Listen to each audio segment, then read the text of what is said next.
Well, hello and welcome to the stream. Let's go ahead and see what we're going to get into.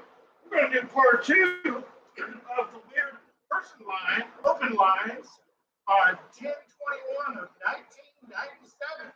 Coast to coast, AM with Art Bell.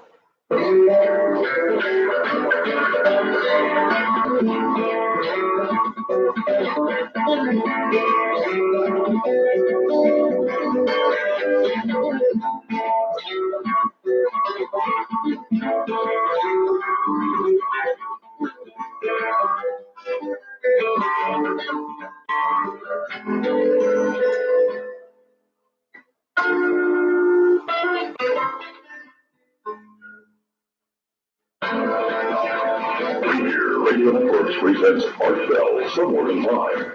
Tonight's program originally aired October 21st, 1997. Well, as you can see, I'm doing weird tonight, and I'm definitely not disappointed. We've had some real winners thus far. What do you folks think? Anyway,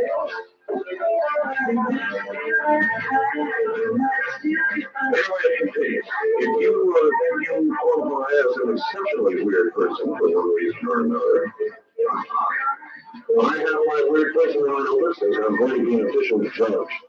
The contest of this sort, I thought I might prepare. And there probably is no way to prepare for something like this. So anyway, that's what we're doing, for whatever that's worth.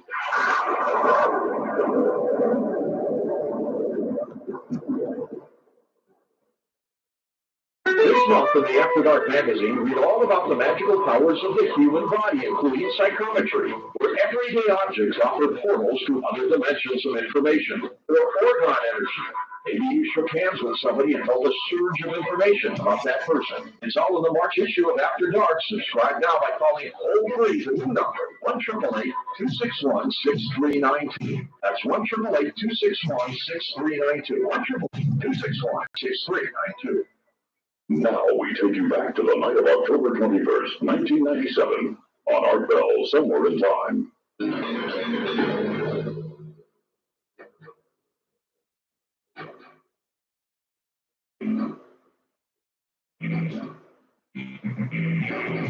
There was a young woman named Bright who could travel faster than light.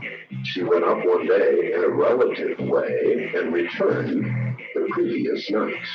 On my weird line, you're on the air. Hello. Yeah, hi, Art. How you doing? Okay. Basically, what I do is weird. You go around all day walking up to strangers and asking them, what does it feel like to be alive on this planet? Really? Yes. And what sort of responses do you garner? Well, a lot of them give you a double take. Well, if you were to do that to me, I might regard that as a threat. In other words, like you're asking me, how does it feel to be alive on the planet? In a way, to suggest how would it feel not to be alive? Yeah, well, some of them would rather say, well, I'd rather talk not to a psychiatrist than saying it has to you. Some of them give me a double take, as I said. Some of them want to talk about the actual miracle of life here. And then we'll get into talking about life and the different nuances.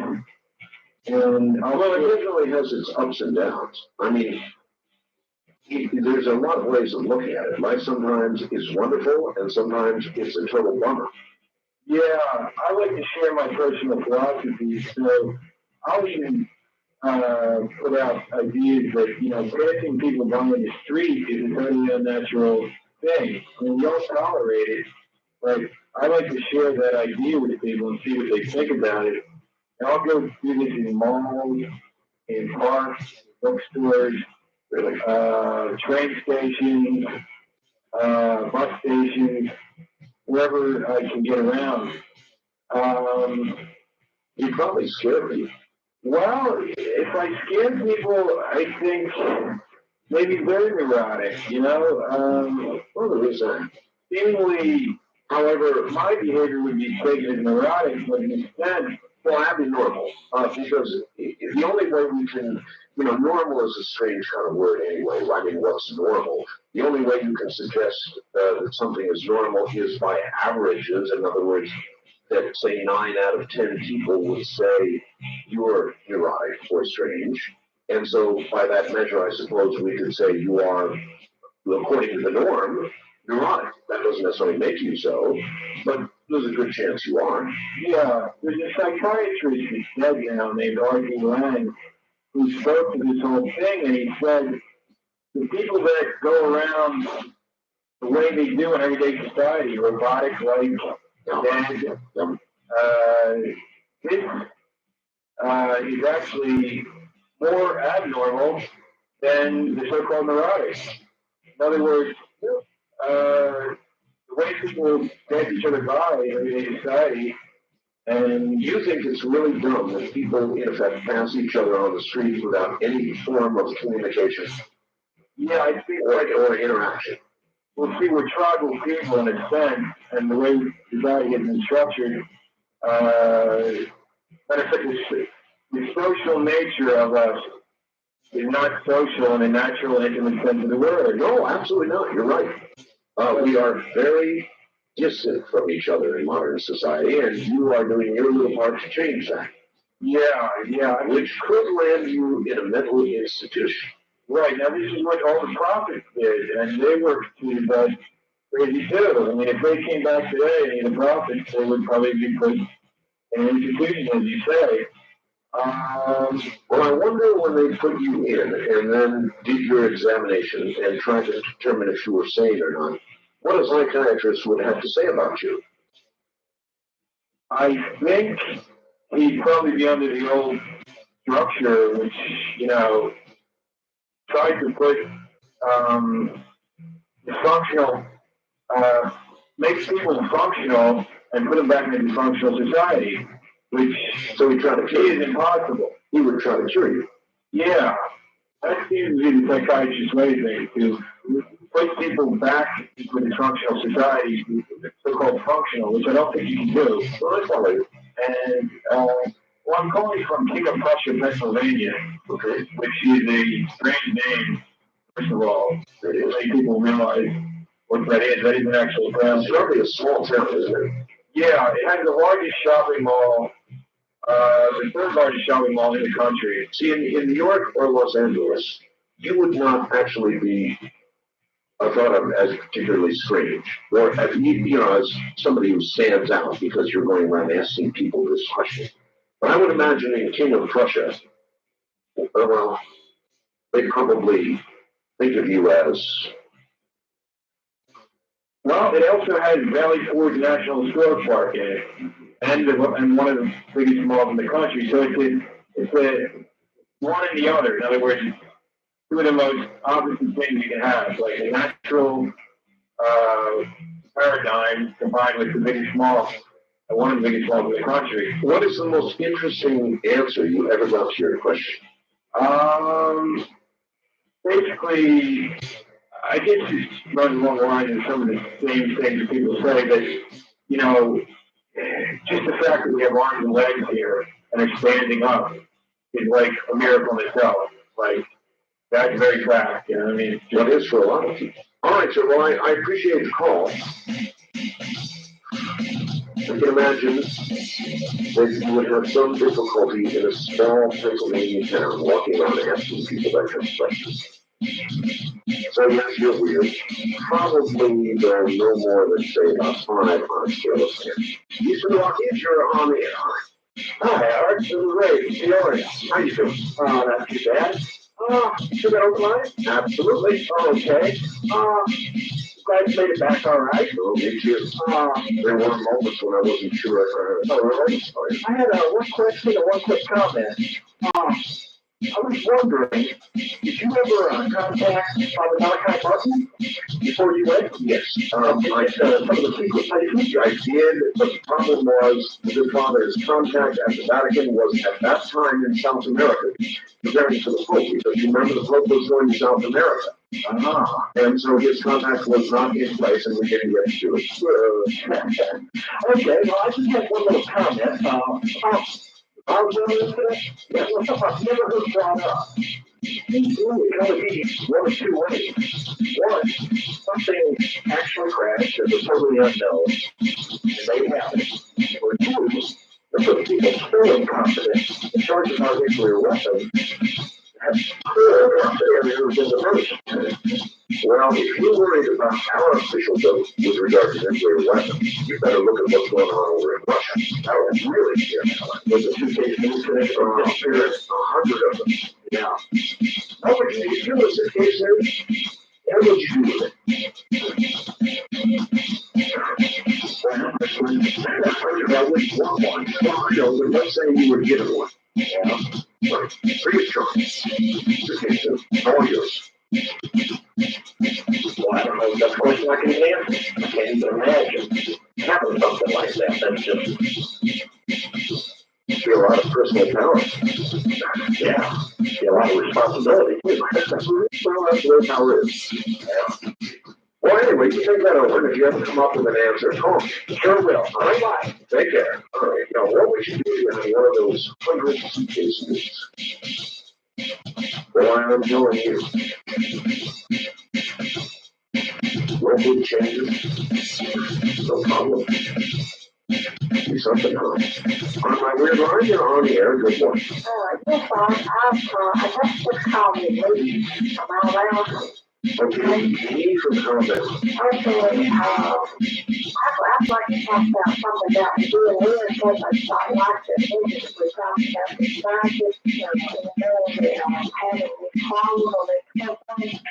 Oh, yeah, well, two separate subjects, or maybe not. How are you weird?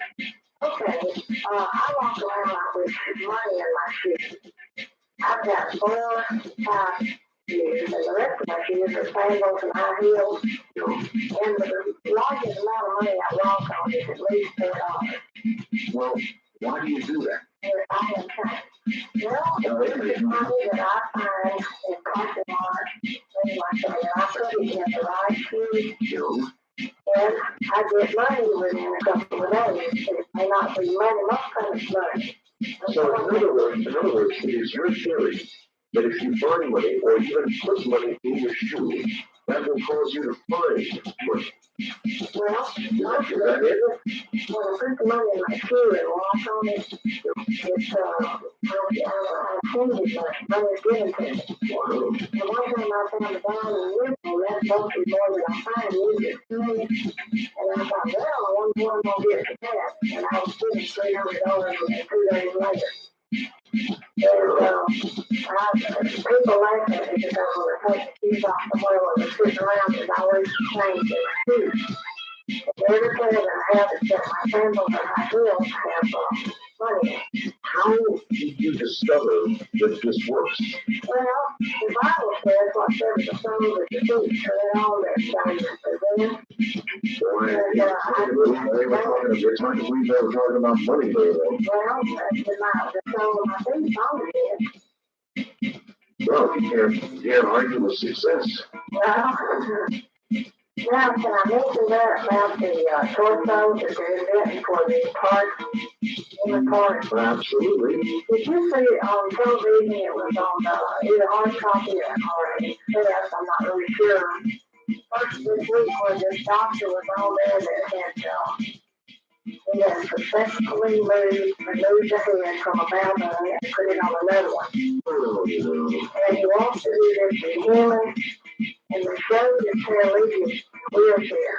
And he said he would be willing for them to, if they found the body, like the body had a red, wasn't nothing wrong with it. Be willing to put his head out. He said, if he was in my shoes, you'd think so different than, you know. of course. And the doctor said that he's in the process of getting the spine, you know, or the head connected. Yeah. He gets that thoroughly done, which they've already successfully done it on that, but he's going to do it on him. You know, there isn't even really that. I once had a guest on the show who said we now have the technical capability to keep a head alive by itself. With no body. Well, they probably do. Like you said a while ago, they do that. But, well, they can be under control too. They just don't do it. I know. Look, going back now to your earlier thing is very intriguing. Do you find that there's any difference in the amount of money you put in your shoe in terms of what will come to you as you do it? Well, yes, sir, I did because usually I find people lose pennies for some reason. I don't know why they don't lose more. They lose pennies. Well, I tell you one reason people don't even pick up pennies. It's come to the stage now where a penny is worth so little that it is unreal. People won't even bother to reach down and pick it up. Well, I do, and I try to put it in the right. Now, what I mean is, let's say you had 25 cents in your shoe. And then let's say on another day you had $100 bill in your shoe. Would there be a difference in what they would bring?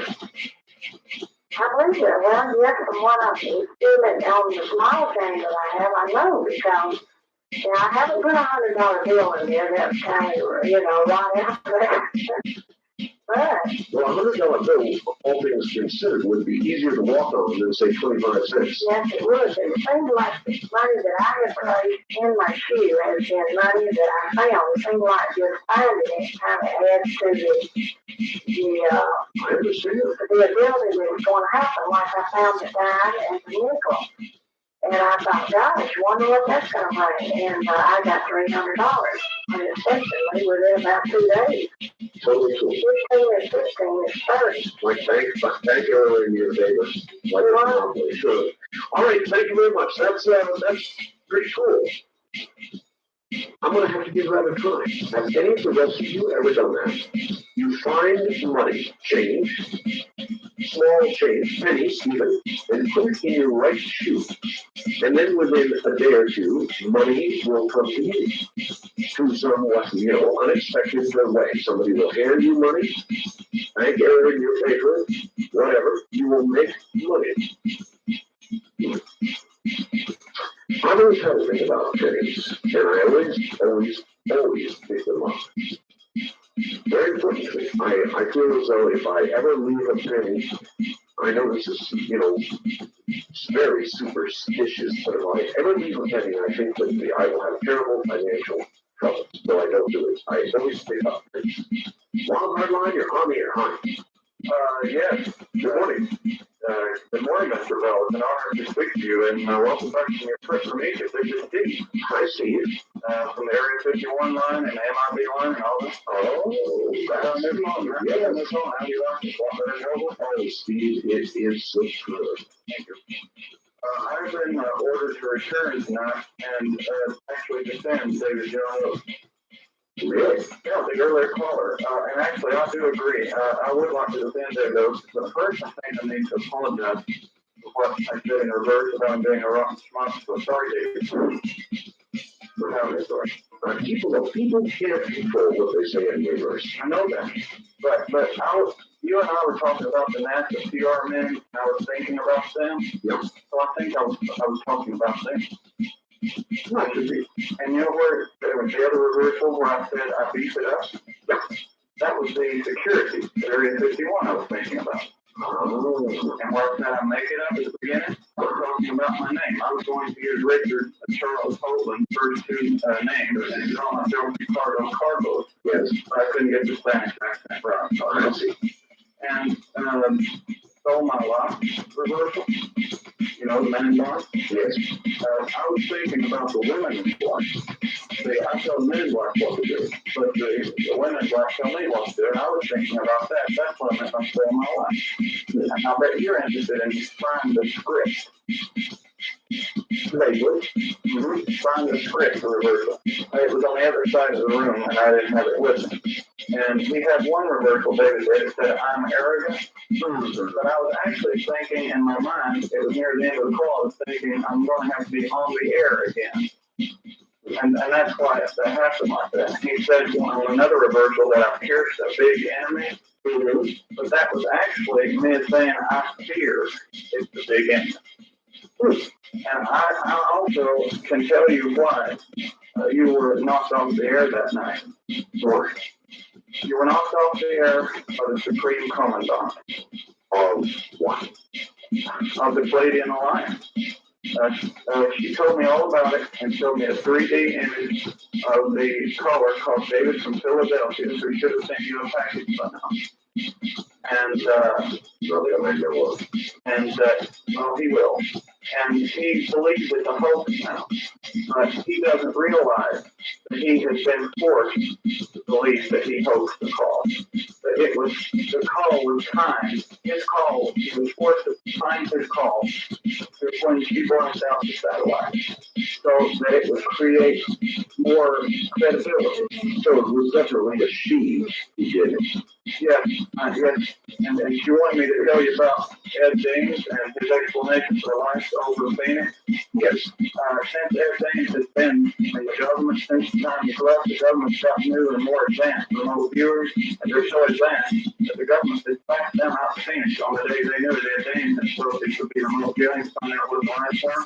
And the new government advanced remote viewers were able to project images of industrial infrared lasers intersecting each other into the minds of Ed Dames and the focus to cause him and to break the belief barrier and cause him to believe that that's what caused the life. So you're telling me that Ed Dames was remotely influenced? He was remotely programmed, and I've got all the documents here. I can explain who did it and how.